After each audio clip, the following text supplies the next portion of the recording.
Hello all. Let us see about gerund. A gerund acts like a noun in a sentence. When you use ing plus a verb, you get a gerund. Seeing is believing. Running a marathon is not an easy thing to do. The ing form plus a verb is known as a gerund.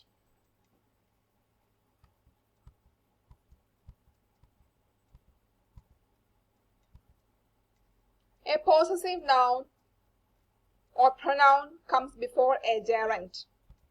Go to the example. You will be amazed by my writing.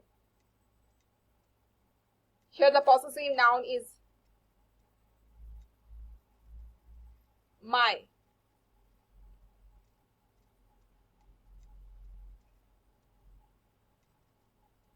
Write plus ing forms the writing, that is a gerund.